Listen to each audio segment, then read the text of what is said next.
So, this one's going to be another one about meditations by Marcus Aurelius, and I think that it is going to be, as the other episode, as the first episode that I've recorded, it's going to be a pretty cool one and a pretty amazing one. But yeah, we're going to see after the intro, as always.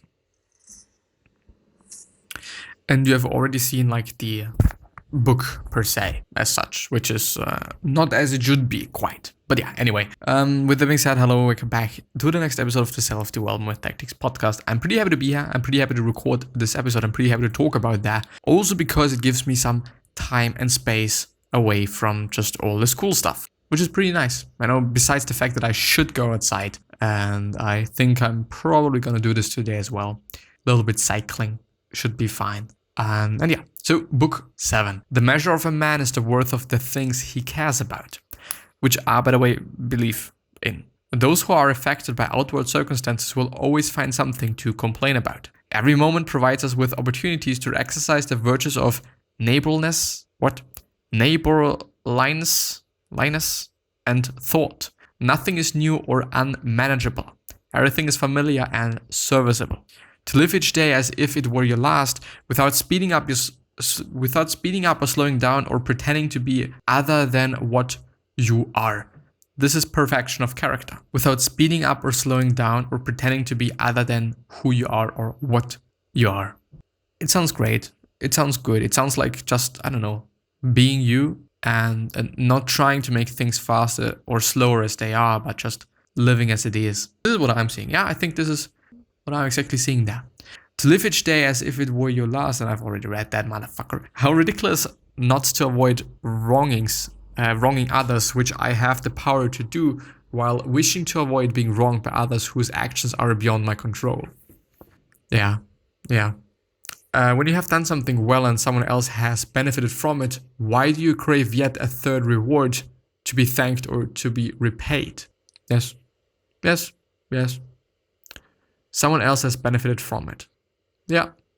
But I mean, of course, like then everything would be for free. And then I think in that sense, you also have to think about the fact that you want to do this, I don't know, you want to do this in the future as well. And if you don't have the resources, i.e. the money and whatever it might be, then it's not a good thing. Then it's just clearly not a good thing.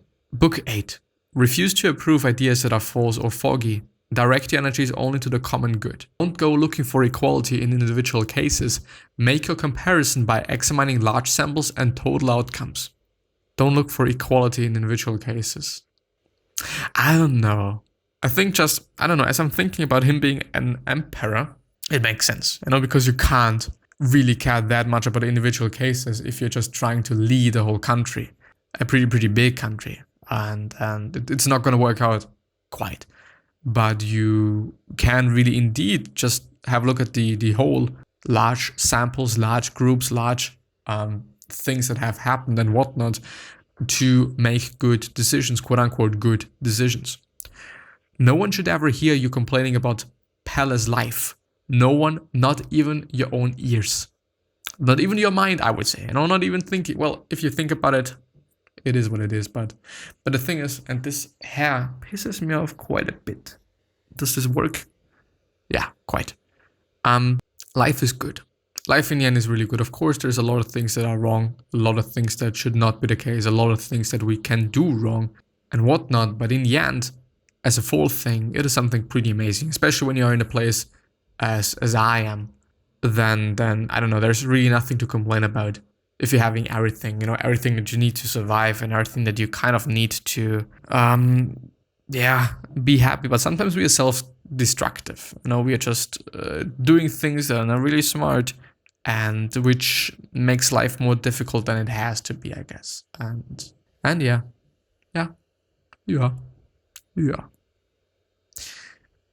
No man feels any regret for failing to indulge in a pleasure. Pleasure, therefore, is neither useful nor good.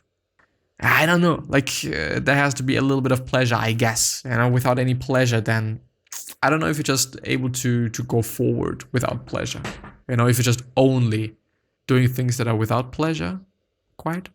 I'm not sure. I don't really like this one. Be happy if each act you perform contributes to a fulfilling and complete life. No one can prevent you from doing this. What if some outside circumstances stand in my way? Question mark. Not even that can stop you from acting justly, wisely, and reasonably. By welcoming the obstacle and by calmly adapting your action to it, you will be able to do something else in harmony with your goals. Yes. Yes. There's going to be a lot of yeses today. This is what I feel. This is clearly what I'm feeling here. If you're troubled by something outside yourself, it isn't the thing itself that bothers you, but your opinion of it. You have the power to immediately revoke this opinion, yes, indeed. And it is something that I'm struggling with today, and this is also one of the reasons why I'm pretty happy to go through this, because I'm trying to find some ideas and some solutions for the problem that I had, the problem of having to make a decision that is pretty difficult about going to school or not, because I don't have to. I could also just choose distant learning or distance learning, but I could also just be in school. The benefit of being in school is that I see some people, not everyone, some people, and that I'm in school quite, which is something that I'm not gonna do afterwards, I guess, unless I'm just deciding to study, which at this point in time, I'm kind of 50-50. Like, I don't really know. I don't see too much of a benefit in that. But on the other hand, I just also think and feel that it is good and it's a cool experience, I guess. And yeah, the thing is, something that I often have to think about is that we most often regret those things that we didn't do and not those things that we did in the real end. And it is also quote unquote proven, I guess. There's a book about things that people have been regretting on their last day of life. And most often it's really been some things they haven't done. And this is clearly something that I'm now not doing. I'm not going to school now. But of course, you can also reverse that. Like, if I go to school and if I'm getting ill, which I really, really hope that nobody, and I'm also not doing, everything is fucked. Like, then I could also be like, why didn't I? Or why did I go to school? Wasn't a good idea. Yeah, it is fucked up. And maybe I'm going to reverse my decision, because my decision at this point in time is staying at home, doing things from home and doing the distance learning thing. But I don't know. Like, it makes me kind of sad, to be honest, because it's I've been at home for 6 weeks now and doing my stuff. I'm fine with it. I'm fine with being at home and just doing my stuff. It's quite okay. The only thing that I'm lacking is clearly just movement. I should really have a look at this. Of course, I'm working out for 1.5 hours each day, but Monday and Tuesday. And yeah, still, like, it is something else. If you're just in school with friends and with people and not alone and stuff, like, it is something different. It feels better. I like that. I like being around the people. And this is one of the main reasons why I would also go there. Not because of just being taught there. Really not. Just, I don't care. Like, I can just do the things at home as well. But yeah. If you've men exist for the sake of one and another, teach them to be better or put up with them. Book 9. By the way, also girls. Like, I just always hate that about elderly books, old books, that it is only about men. Like, just, no, it's not about man only. The sight, I guess, hypocrisy, luxury, and pride. Flee this plague. The corruption of your mind and soul is a plague far more deadly than any pollution. You're more likely to find a clod of dirt detached from the earth than a man entirely cut off from mankind. Well, yeah. Which just means, I guess, that we all are human beings, I guess. And that we should also just treat each other like that, I guess. Whether in sickness or in any other circumstance, let no difficulty or hardship cause you to abandon philosophy or to tune in to tune it to the gossip of the foolish and uneducated. When someone's behavior offends you, find fault instead with yourself for failing to anticipate his offensive behavior. Your ability to reason should have told you that he would misbehave, which is just a good way of being in charge. If you are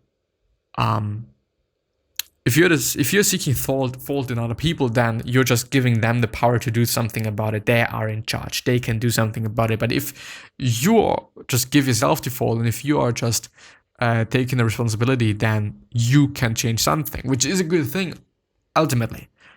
In detail, I wouldn't necessarily say that you should really be blaming yourself for everything, quite. But yeah. Having done a good deed, what more do you want? To be paid? Do the eyes demand payment for seeing, or the feet fees for walking? Indeed. Book 10. The high-minded place reasons above fame, death, and the like. Stop all this theorizing about what a good man should be it. Either you go on living here at the center of things, or you withdraw from activity, from active life and move away, or die and your work is done. There is no other choice but these. So either you go on living here at the center of things, or you withdraw from active life and move away, or you die and your work is done. What is the very best you can say or do with the material you have to work with? Whatever this is, you can say or do it. Make no excuse by claiming that something prevents you. Yes, indeed.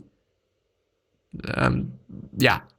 I've been talking about it in the last episode as well. Like, I don't know, like you don't need a microphone to rap. You don't need a microphone to record something.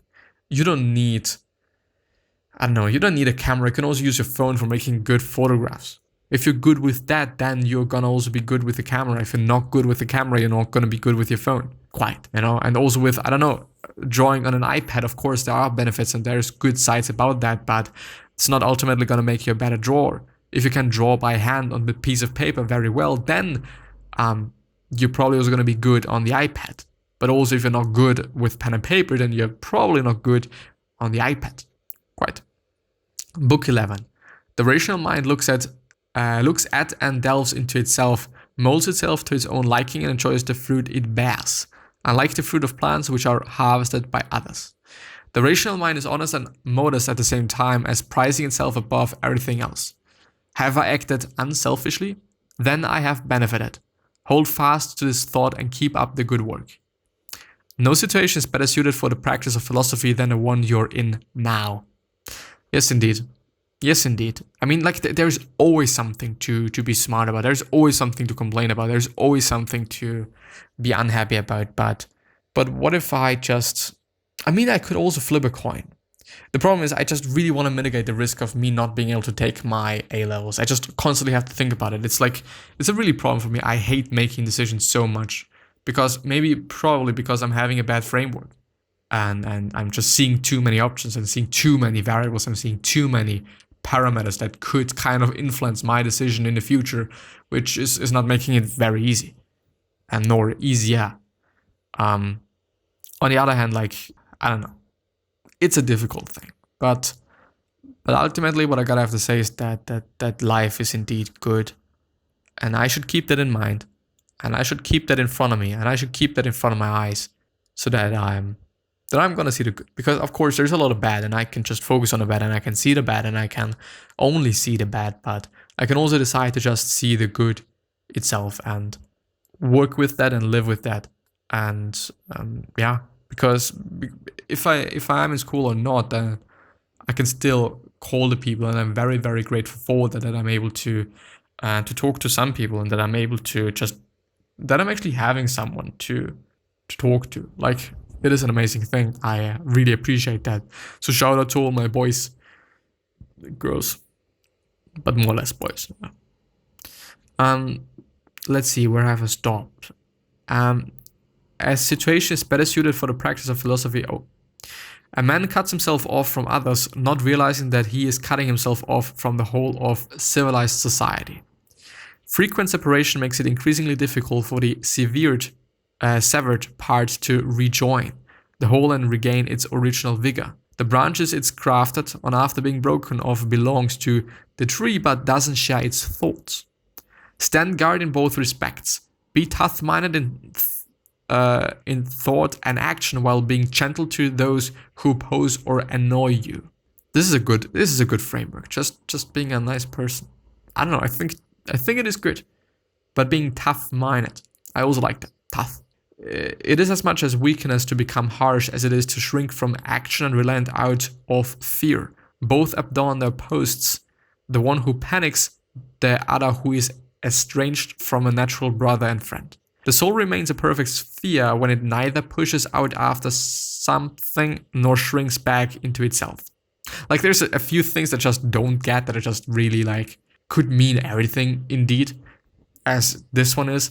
The soul remains a perfect sphere when it neither pushes out after something nor shrinks back into itself. If it just stays the same, isn't it? Like, you're gonna feel the same always. It isn't that good. I mean, like, I don't know, yeah, kind of. How false and beneath contempt is the man who says, "Let me be perfectly frank with you. What is he up to? There is no need to dress up the truth. It will be evident in your words, written on your face, ringing in your voice, flashing from your eyes." Which by the way is like, if you're telling the truth, there is just multiple ways how you can package that. And I normally do it actually in the dumbest way it possibly can. I most often make it worse than it actually is. Well, I want to be honest, and I also try to always be honest. Which for me, by the way, is also like, if I just don't say everything, then I'm honest still, but whatnot. But yeah, it's a workaround, and workarounds and shortcuts are never ever good. Quite, unless you're just doing it on software things, and then it is a really cool thing. But I gotta have to take a shit, man. Fuck. Yeah, I'm gonna push through that. I'm gonna make that. Where have I stopped? To live an exemplary life, remain indifferent to the things that are themselves indifferent. Nothing can oblige us to form an opinion of it. Things don't force themselves upon us. Yes, we do this to ourselves. No one can be blamed for seeking his own good. Ask of everything, where did it come from? Of what is it made? Into what it is changing? Into what is it changing? And what will it be after it has changed? Also, this is a really good one.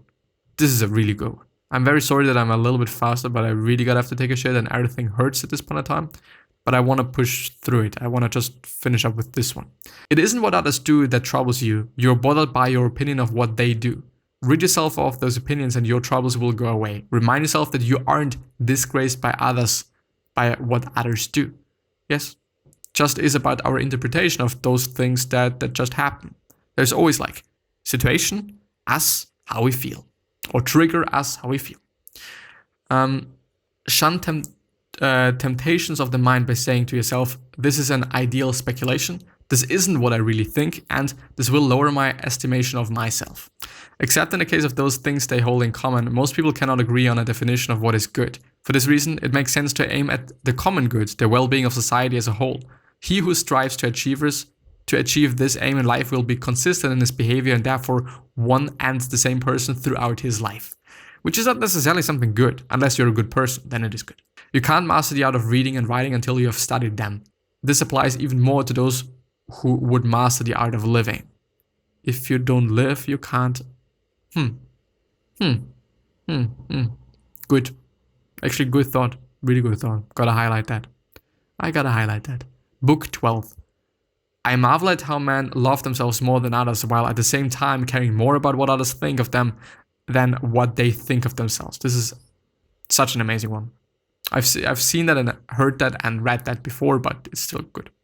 Be a boxer, not a gladiator, in the way you act and your principles. The gladiator takes up his sword only to put it down again, but a boxer is never without his fist and has only to clench it.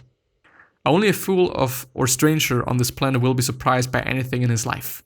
If it is not right, don't do it. If it is not true, don't say it. Whatever causes you to be upset has always happened and will always happen, and even now is happening everywhere. Whatever causes you to be upset has always happened and will always happen, and even now is happening everywhere. But I like the one above. If it is not right, don't do it. If it is not true, don't say it. I really liked it. And with the accent, I'm gonna end the episode there. The question of today is gonna be not in the description, but I'm gonna say it. What could you do to other people or with other people to really make them happy and really contribute something to their life?